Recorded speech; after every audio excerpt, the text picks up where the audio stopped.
Assalamualaikum warahmatullahi wabarakatuh. Selamat datang kembali di Kilas Data Channel, sebuah channel yang mengulas berbagai fakta dan pengetahuan umum. Episode kali ini kita akan membahas sebuah negara yang mempunyai julukan negara matahari terbit, yaitu Jepang.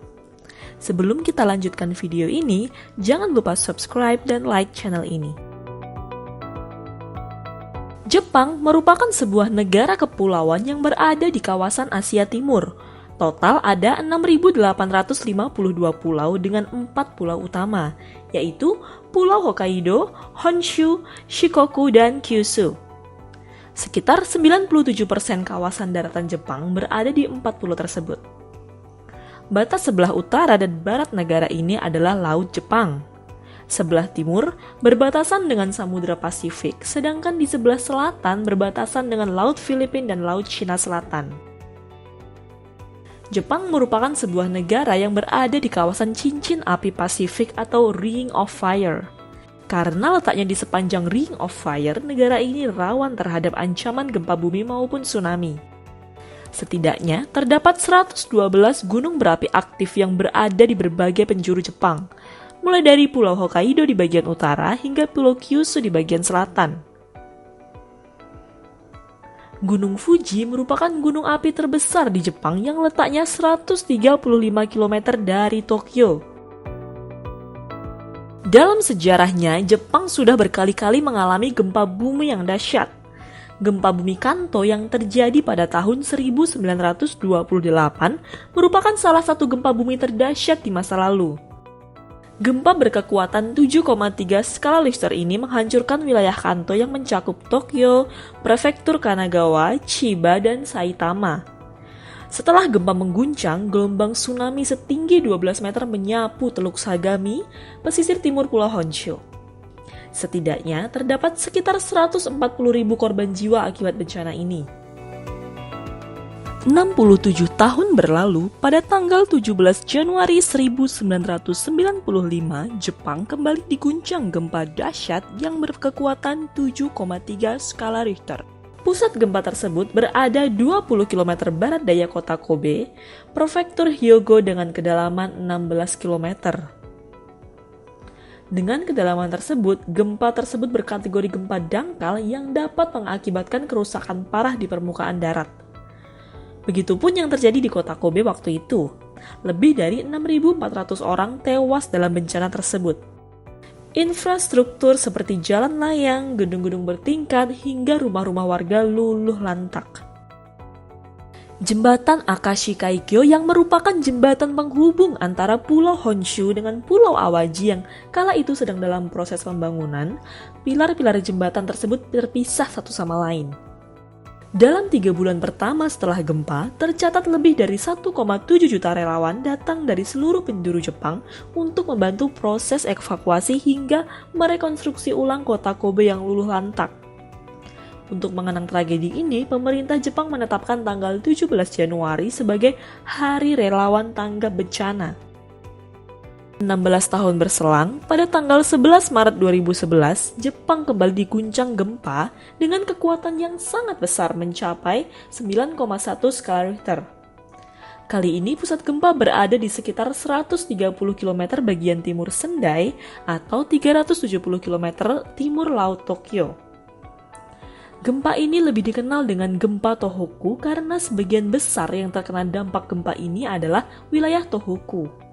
Gempa ini memicu tsunami setinggi 23 meter dan membanjiri lebih dari 500 km persegi daratan pesisir pantai Pasifik Jepang. Akibatnya, sebanyak 16.000 orang dilaporkan meninggal dan 2.500 orang dinyatakan hilang akibat bencana tersebut.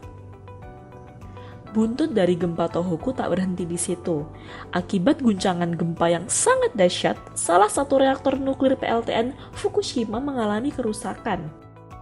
Ancaman radiasi dari kebocoran reaktor nuklir tersebut sangat membahayakan bagi kesehatan manusia. Hal ini menyebabkan pemerintah Jepang harus mengevakuasi hampir setengah juta warga yang tinggal di sekitaran PLTN Fukushima. Karena seringnya terjadi gempa bumi, bisa dikatakan masyarakat Jepang harus bisa hidup berdampingan dengan bencana tersebut. Berbagai inovasi terus dikembangkan oleh masyarakat Jepang, mulai dari pendeteksi dini tsunami, teknologi konstruksi bangunan hingga pendidikan tanggap darurat bencana. Hal tersebut dilakukan untuk meminimalisir korban jiwa akibat bencana, baik itu gempa bumi maupun tsunami. Meskipun negeri ini rawan gempa bumi, namun kita masih bisa melihat bangunan-bangunan pencakar langit di negeri ini. Tokyo Skytree merupakan gedung pencakar langit yang letaknya di Tokyo. Tinggi bangunan ini mencapai 634 meter, sekaligus menjadi bangunan tertinggi kedua di dunia setelah Burj Khalifa di Dubai. Adaptasi teknologi tahan gempa sudah menjadi kewajiban yang harus dipenuhi oleh para arsitektur dan kontraktor. Salah satu teknologi yang selalu digunakan untuk bangunan tahan gempa adalah oil damper. Teknologi ini mampu untuk memberikan elastisitas kepada bangunan ketika terjadi guncangan. Selain itu, pemerintah Jepang juga mengembangkan teknologi pendeteksi tsunami. Sensor-sensor pendeteksi tsunami tersebut dipasang di sepanjang pantai Jepang yang rawan akan tsunami. Pemerintah Jepang pun membangun penghancur gelombang di sepanjang pantai Jepang. Hal ini bertujuan agar jika terjadi tsunami, gelombang tersebut akan terpecah sebelum memasuki daratan. Budaya berinovasi sudah mengalir dalam diri masyarakat Jepang sejak dulu.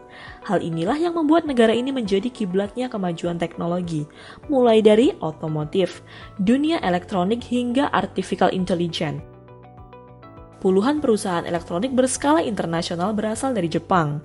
Di antaranya Mitsubishi, Sony, Sharp, Nikon, Fujitsu, Casio hingga Toshiba.